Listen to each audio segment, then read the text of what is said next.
Optibotimus coming with another video review. And on today's episode, thanks to the folks at Beast Kingdom, we're going to be taking a look at their new DAH-007 of Aquaman from the Justice League. For the package, much like that Flash figure that I just took a look at, you do have this really nice open window that is in the shape of the Justice League logo, which fully showcases the figure as well as all of his accessories. What does change a little bit though is the color of it. Whereas the Flash was more of a red color, you have a little bit more gold and then obviously a green color. The side here you see DAH-007, you got the Aquaman logo. On the opposite side, you do have that same information. The bottom section here has warnings and notices. And then when you come to the back of the package, you got a couple product shots of him in a action pose, as well as him just kind of standing there. And then a bit of a read-up explaining that this figure is 1/9 scale. He's got 30 plus points of articulation. Comes with a lifelike head sculpt, obviously of Jason Momoa. A pair of wave effects. Now this is a little bit funny though. It says 1 alloy Poseidon trident. That's actually not Poseidon's trident. That's the Quindent. The trident will be coming out in the upcoming Aquaman movie. So that's a bit of a mistake on their part. Comes with several different interchangeable hands and an exclusive figure stand. But for the packaging on this guy, that's about it. So without further ado, let's get him out here and see how cool he actually is.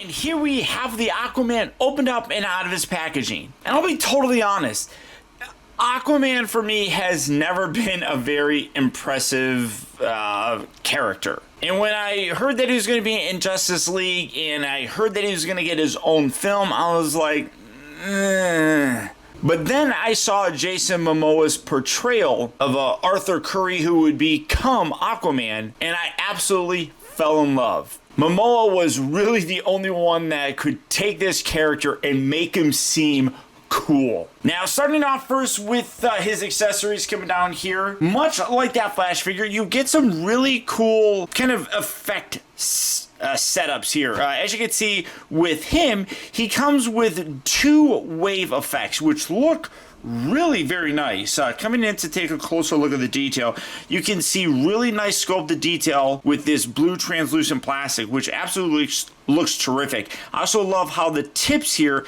have some white foam elements like you would really see in a wave. Even when you look kind of in the inside here, it's all nicely sculpted throughout, which give a really cool look. Now they are different, they're not just mirror opposites of each other, but you can see you got that same amount of detail here on the other side. And then really all what you can do is it just, you know, put it there and have like a water effect. I do kind of wish that maybe they were a little bit bigger to simulate waves, but I think it looks good. And if you're gonna put it around the base here, you can do that and again create a really cool setup with the display base. Speaking of the display base, like I said with that Flash figure, they are individual depending on the character that you have. For Aquaman here, you got the Aquaman logo, it says Aquaman, and then you do have the little pillar thing here, which you can see a little bit better because I have brought back out the gray board because people like complaining about the white. You got a little hinge section right here, which is a nicely ratcheted piece. You do have a rotation section here that can remove if you really wanted to, and then it does hinge up and down, and then you got a little rotation and that kind of pops off as well. That just spins around, and then you got little clamp sections right here, and then you just plug that right in there. Easy peasy, right? Pretty perfectly easy to do. Now, he also does come with several different hands. You got 2 fisted hands. One's currently on him. You have this one here now. Flash had a little bit of a problem with the paint in terms of too pale of a color here. I think that they did a really good job here with Aquaman. You can see that it has a darker tone, which looks pretty good. Still doesn't perfectly match the face paint, but it's still really nice nonetheless and doesn't stand out nearly as bad. You can see he's wearing some gold straps around there. That does kind of blend in a little bit with the hands, but you can at least see a difference, especially in the fact that the straps around there are a little bit more reflective. So you do get a pair of fisted hands.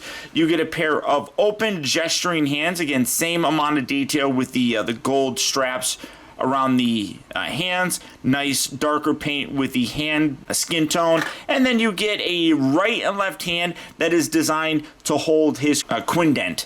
And these all just attach via ball joint, so really very easy. Now, this is the pre-order exclusive version. They seem to have sent that to me. When you do the pre-order exclusive, you also do get an alternate portrait, which is really nice. The hair sculpt is different. It's flowing backwards, more like a kind of swimming sort of pose. And he has an angry, grimacing kind of gesture. Coming in to take a closer look, really nice sculpt on there as well. Much like that Flash one, this one really does, in my opinion, look like Jason Momoa. I think they nailed it perfectly. You got some nice light blue paint for the eyes, which is what he had in the film. Good paint detail with the beard. Even when you look in the hair, you can see some nice gold sort of put throughout there, so it stands out really nicely.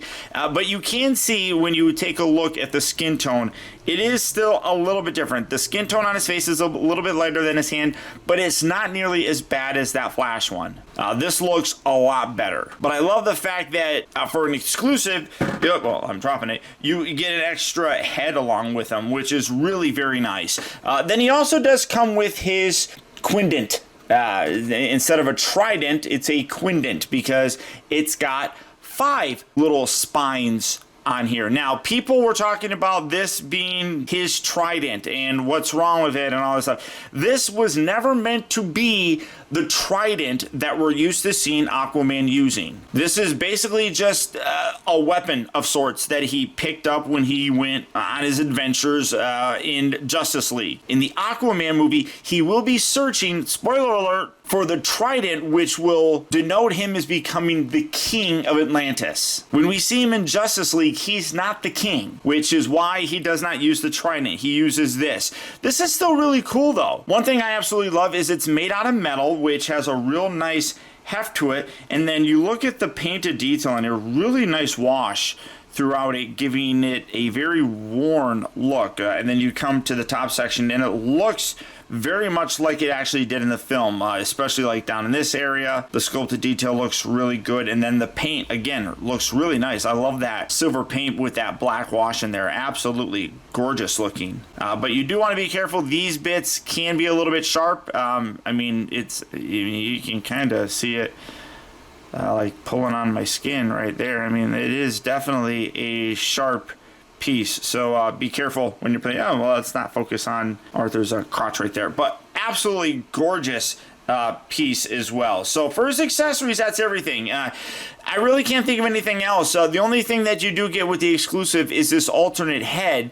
And I can't think of anything else that they could have given him to go along for an exclusive piece. But to swap this out, all you do is you come around here, and like I said, the head is on just a ball joint. All these joints are just ball jointed, and then you can pop that on there just like so. Now, you can't really articulate the head back that much, but you can get, I mean, that is a cool look for him. I mean, with his hair going like that, I mean, that looks really very nice. And because of the way that the hair is sculpted, you actually do get more articulation when you have this head on there. Let me pop this thing off. Come on, there we go. Pop that. Oh, I popped the whole ball socket off. Let's see if I can put that back on there, and let's get that off. But first I want to come and take a closer look at the overall look of the figure. Now, coming in to take a closer look at this portrait, I got a really nice sculpt and resemblance to the actor himself. What I will say, though, is while the paint applications in terms of the skin tone does look better, I still feel it could be a little bit more improved. At least this one, though, it feels like there's like actual depth to this. Whereas with the Flash, it just seemed like, I don't know, it was almost translucent looking. This has a good look to it, and I feel for the price point is perfectly acceptable. Coming down to take a look at the rest of the figure, though, I mean, again, amazing amount of detail sculpted throughout it. You can see a very ornate looking costume that he wore in the film, both front and back, and then the coloring has this absolute gorgeous wear to it that really does stand out. You got that very nice Aquaman logo right down there, or maybe that's like the Atlantean logo. I don't know. Gorgeous detail. in the arm gauntlets. Again, nice kind of wash with the paint and everything. You come around to the back, there's Aquaman's butt.